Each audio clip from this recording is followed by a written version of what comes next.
பழசெல்லாம் சொன்னா உங்க அப்பா உயிருக்கு ஆபத்துன்னு டாக்டர் சொல்லியிருக்காங்க. அதனால்தான் உங்க அம்மா பேசாம இருக்கா. இங்க பாரு ஆதித்யா, என் செல்லல்ல நீ. இப்ப நான் சொன்ன விஷயத்த நீ யாருகிட்டயும் சொல்லக்கூடாது என்ன? அப்பாவுக்கு சீக்கிரமே பழசெல்லாம் ஞாபகம் வந்துருண்டா. உனக்கு ஏதாவது ஆயிடுமோங்கிற பயத்துலதான் இப்ப கூட இந்த உண்மையை சொன்னேன். நீங்க நிஜமாதான் சொல்றீங்களா? இன்னும் நீ என்ன நம்பலையா? அக்கா, பாட்டி சொல்றது நம்பலாமா? பாட்டி சொல்றது தாண்டா நிஜம். ஆதி அப்பா தான் நம்ம அப்பா. ஆதித்யா, இன்னொரு முக்கியமான விஷயம்.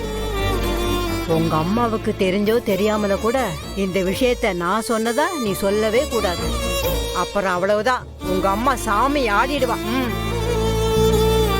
என்னடா இப்படி பாக்குற? தமிழ், இவ பாக்குறத பார்த்தா பாரதி கிட்டையும் ஆதிகிட்டையும் இப்பவே போய் உண்மையை சொல்லிடுவான் போல இருக்கே. ஆதித்யா, உங்க அம்மா கிட்ட இத பத்தி சொல்ல மாட்டேன்னு எனக்கு சத்தியம் பண்ணி கொடுப்பா. சரி பாட்டி, சத்தியமா நான் யார்கிட்ட சொல்ல மாட்டேன். இத பாரு, ஏதோ நீ அழுகிறியே, உனக்கு ஏதாவது ஆயிடுமோங்கிற பயத்துலதான் இந்த உண்மையெல்லாம் உன்கிட்ட சொல்லிட்டேன். தயவு செஞ்சு என்ன மாட்டி விட்டுறாதரா. சரிங்க பாட்டி, நான் சொல்ல மாட்டேன்.